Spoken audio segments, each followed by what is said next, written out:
अगर बंगाल में बीजेपी की सरकार होती तो भी हम लोग प्रोटेस्ट करते। आप क्या कर रहे थे? क्या आपने मुसलमानों को स्कूल दिया, कॉलेज दिया, हॉस्पिटल दिया, इंस्टीट्यूट दिया? सच्चर कमेटी की रिपोर्ट कहती रही कि मुसलमानों को रिजर्वेशन चाहिए। आपने कहा धर्म के नाम पर रिजर्वेशन नहीं देंगे। अगर मुसलमान पंचर बना रहा है तो इसका सबसे बड़ा जिम्मेदार खुद मोदी और अमित शाह है। ये बिल मुसलमानों के लिए आया है, मुसलमानों का फायदा है, मुसलमान सपोर्ट में है, कहीं कोई विरोध नहीं हो रहा है तो सुप्रीम कोर्ट बोलेगा सही बात है, विरोध नहीं हो रहा तो चलो लागू कर दो। कि बीजेपी का मानना है कि मुस्लिम के फेवर में, और हम भारत के करोड़ों मुसलमान इसको कह रहे लेने ही नहीं चाहते, तो बिल ला क्यों रहा है? भैया हम रिक्वेस्ट करते बिल को हटा दीजिए। कोई सरकार आपको नहीं रोक सकती है, कोई पुलिस आपको नहीं रोक सकती है। जो पुलिस आपको रोक रहा है वो गैर संवैधानिक काम कर रहा है। तो उन पुलिस वालों के खिलाफ उत्तर प्रदेश की जो विपक्षी पार्टी है उनको सुप्रीम कोर्ट जाना चाहिए। ये पंचर जो शॉप है ना वो मुसलमान से ज्यादा गैर कौम का है। सोशल मीडिया में वीडियो वायरल है, श्री राम जी के नाम से पंचर शॉप चलता है, यादव कम्युनिटी के नाम से पंचर शॉप चलता है, दलित कम्युनिटी के नाम से पंचर शॉप करता है, लेकिन किसी मुसलमान ने कभी किसी काम को छोटा बड़ा नहीं बताया। तो मोदी जी ने असल में पंचर बनाने वाले मेहनती लोगों का अपमान किया है। हमारी जमीन है, मस्जिद बने, मदरसा बने, स्कूल बने, ये हमारा मामला है, तुम बोलने वाले कौन? अगर बीजेपी सरकार ये कहे कि हम मुसलमानों के लिए कानून ला रहे हैं तो भैया मुसलमानों का कौन सा भला किया आपने? 2014 से लेकर 2025 तक आपकी सरकार है, क्या दिया आपने मुसलमानों को? माइनॉरिटी बजट आपने काट दिया, एजुकेशन बजट आपने काट दिया, हेल्थ बजट आपने काट दिया, आपने तो मुसलमानों को कुछ नहीं दिया है। क्योंकि भारत में किसी का खून सस्ता नहीं है, चाहे वो हिंदू हो या मुसलमान हो, सिख हो या ईसाई हो। अगर कोई किसी को मार रहा है तो वो देशद्रोह का काम कर रहा है।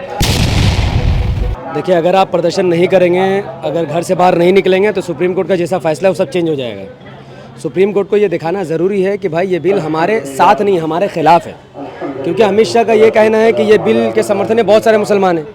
तो अगर हम सड़कों से बाहर नहीं निकलेंगे और अपना विरोध दर्ज नहीं करेंगे तो सुप्रीम कोर्ट को ये बात सॉलिसिटर जनरल तो बोल देगा कि देखिए माननीय महोदय, ये बिल मुसलमानों के लिए आया है, मुसलमानों का फायदा है, मुसलमान सपोर्ट में है, कहीं कोई विरोध नहीं हो रहा है तो सुप्रीम कोर्ट बोलेगा सही बात है, विरोध नहीं हो रहा तो चलो लागू कर दो।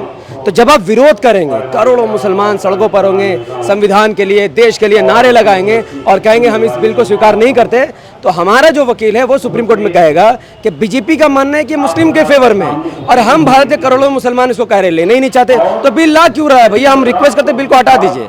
तो ऐसे होगा काम, सड़कों पर आप रहेंगे, प्रेशर सुप्रीम कोर्ट पर आएगा, इसीलिए सड़कों पर आना जरूरी है। लेकिन संविधान के दायरे में ऐसा कोई जुमला ना हो जिससे देश का नुकसान हो, बीजेपी का फायदा हो या संविधान का नुकसान हो। सड़कों पर आप आइए, पुलिस से परमिशन लेकर आइए, इजाजत के साथ आइए, पूरा मंसूबा बना कर आइए, पीसफुल प्रोटेस्ट कीजिए। जितना प्रोटेस्ट आपका पीसफुल होगा उतना बड़ा तमाचा बीजेपी के मुंह पर होगा। बंगाल में प्रोटेस्ट हो रहा है, देखिए ये दुर्भाग्यपूर्ण है कि यूपी में जैसा बीजेपी की सरकार है, अब उनकी पुलिस कहती है कि जो पट्टी लगा रहा 2 लाख फाइन, 20 लाख फाइन, ये संविधान के खिलाफ है।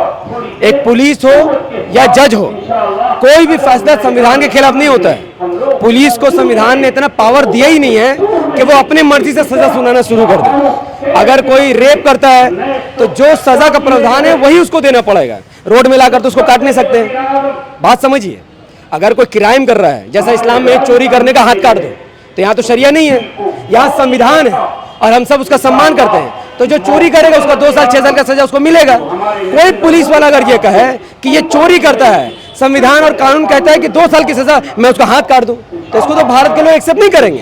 ये देशद्रोही वाला काम है, ये संविधान के खिलाफ काम है। वैसे ही प्रोटेस्ट करना हमारा राइट है, राइट टू असेंबल हमें संविधान देता है कि आप सब सरकार के खिलाफ पीसफुल तरीके से प्रोटेस्ट कर सकते हैं। कोई सरकार आपको नहीं रोक सकती है, कोई पुलिस आपको नहीं रोक सकती है। जो पुलिस आपको रोक रहा है वो गैर संवैधानिक काम कर रहा है। तो उन पुलिस वालों के खिलाफ उत्तर प्रदेश की जो विपक्षी पार्टी है उनको सुप्रीम कोर्ट जाना चाहिए। एक एक पुलिस वाला का नाम लिख करके उनके खिलाफ केस करना चाहिए कि ये पुलिस वाले असल में संविधान और देश के लिए नहीं बल्कि जनता के खिलाफ और देश के खिलाफ काम कर रहे हैं। तब जाकर यूपी में प्रोटेस्ट स्टार्ट हो जाएगा। तो इसीलिए बंगाल में प्रोटेस्ट हो रहा है क्योंकि यहाँ पर सेक्युलर सरकार है। और मेरा अपना जाती मानना है कि ममता बनर्जी कोई मुस्लिम की नेता नहीं है, वो मोदी से बड़ी हिंदू नेता है। सबसे ज्यादा हिंदू का हिफाजत किसी ने किया तो वो ममता ने किया है, और वो सेक्युलर है इसलिए वो प्रोटेस्ट करने दे रही है। वो दे रही है इसलिए हम लोग नहीं कर रहे हैं। अगर बंगाल में बीजेपी की सरकार होती तो भी हम लोग प्रोटेस्ट करते, लेकिन ये खुशनसीबी है कि हम बंगाल में हैं और आप यूपी में हैं। तो हिम्मत कीजिए, आगे बढ़िए। जो नेता को आप वोट देते हैं उनको कहिए कि पुलिस वालों के खिलाफ लीगल एक्शन ले सुप्रीम कोर्ट के अंदर कि ये लोग संविधान और देश के खिलाफ और सुप्रीम कोर्ट के खिलाफ काम कर रहे हैं। प्रधानमंत्री मोदी का बयान आता है कि बिल वक्फ बोर्ड अगर सही तरीके से काम करता तो आज मुसलमान पंचर नहीं बना रहे। देखिए, पंचर जो शॉप है ना, वो मुसलमान से ज़्यादा गैर कौम का है। सोशल मीडिया में वीडियो वायरल है, श्री राम जी के नाम से पंचर शॉप चलता है, यादव कम्युनिटी के नाम से पंचर शॉप चलता है, दलित कम्युनिटी के नाम से पंचर शॉप करता है, लेकिन किसी मुसलमान ने कभी किसी काम को छोटा बड़ा नहीं बताया। तो मोदी जी ने असल में पंचर बनाने वाले मेहनती लोगों का अपमान किया है। इस देश में जो ड्राइवर है, जो नाली साफ करता है, जो दूसरे के घर में काम करता है, मोदी जी की नज़र में ये लोग छोटे टाइप के लोग हैं, और जो बड़े बड़े गाड़ियों में घूमते हैं वो बड़े टाइप के लोग। ये क्या बात हो गया भाई? कोई किसी ऑफिस में जॉब करता है, कोई किसी बड़े पोस्ट का नेता है, और एक आदमी पंचर साफ करता है, तो भारत ऐसा देश है, भारत की नज़र में पंचर बनाने वाला भी उतना ही बड़ा है जितना बड़ा देश का पीएम है।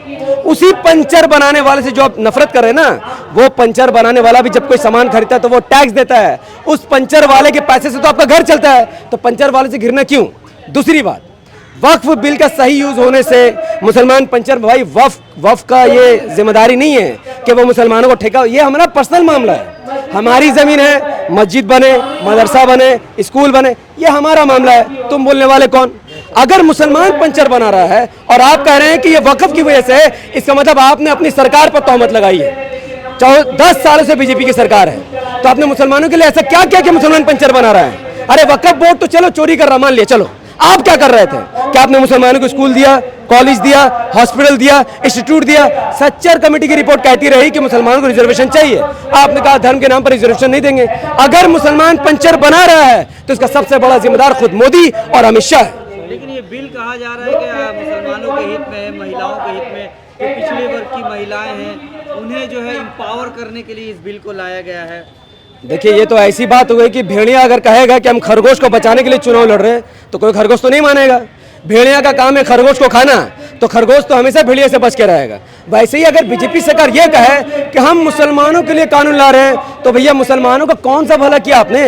2014 से लेकर 2025 तक आपकी सरकार है, क्या दिया आपने मुसलमानों को? माइनॉरिटी बजट आपने काट दिया, एजुकेशन बजट आपने काट दिया, हेल्थ बजट आपने काट दिया, आपने तो मुसलमानों को कुछ नहीं दिया है। आप कहते हैं मुसलमानों के समर्थन में। अगर ये बिल मुसलमानों के समर्थन में है तो ये लोग पागल है जो धरना दे रहे हैं। पूरे भारत में जो लोग एहतजाज करे वो लोग पागल है। 26 तारीख को जो लोग जमा वो लोग पागल है? भाई नहीं है, हम भारत के लोग हैं, संविधान बचाने के लिए लड़ेंगे इंशाल्लाह। इस तरह से अभी पश्चिम बंगाल में प्रोटेस्ट के बीच हिंसा भी हुई मुर्शिदाबाद में, ऐसे में मुसलमानों को सतर्क रहने की बहुत ज़रूरत है। क्या मैसेज देंगे लोगों को किस तरह से प्रोटेस्ट करें? देखिए, ये बहुत दुर्भाग्यपूर्ण है कि 3 भारतीयों की जान चली गई। आप उनको हिंदू और मुसलमानों से मत नापिए। जिन लोगों ने भी मारा है, ममता बनर्जी जी की जिम्मेदारी है कि वो उनको पकड़े, बाहर निकाले, सबूत के साथ उनको संवैधानिक दायरे से उनको फांसी तक चढ़ाए, क्योंकि भारत में किसी का खून सस्ता नहीं है, चाहे वो हिंदू हो या मुसलमान हो, सिख हो या ईसाई हो। अगर कोई किसी को मार रहा है तो वो देशद्रोह का काम कर रहा है। चाइना चाहता है कि भारत में हिंदू मुसलमान लड़े, पाकिस्तान चाहता है भारत में हिंदू मुसलमान लड़े, हिंदुत्व संगठन भी चाहता है भारत में हिंदू मुसलमान लड़े। तो इस देश को बचाने के लिए एकलौता कोई समाज खड़ा तो वो मुसलमान है। तो हम नहीं चाहते कि वक़्फ़ के बैनर तले किसी का कत्ल हो। कोई तो है जो मुसलमानों के भेष में ये कांड कर रहा है। तो ममता बनर्जी जी से उम्मीद है कि वो SIT बिछाए, स्पेशल एक टीम बैठाए और पूरा तहकीकात करके उन मुजरिमों को गर्दन से पकड़कर रोड में लाए और पूरे भारत को दिखाए कि यही वो मुजरिम है। ये हमारे पास सबूत है, इन्होंने 3 भारतीयों की हत्या की है।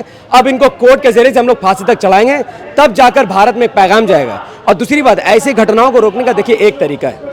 एक तरीका यह है कि जब भी किसी जगह में लिंचिंग हो, किसी जगह में मर्डर हो, किसी जगह में दंगा हो, उस राज्य का CM को चाहिए कि वहाँ के थाने को सस्पेंड कर दे, वहाँ के OC को सस्पेंड कर दे, वहाँ के ऑफिस इंचार्ज को सस्पेंड कर दे।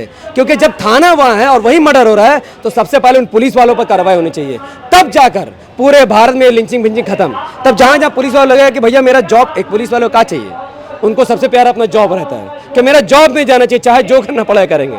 तो जब ऐसा कानून बन जाएगा कि जहां क्राइम होगा वहीं थाना सस्पेंड, तब वो थाने वाले बेहतरीन तरीके से काम करेंगे और ऐसा क्राइम इंशाल्लाह कभी नहीं होगा, ना लिंचिंग होगी ना दंगा होगा। इसके अलावा और कोई चारा नहीं।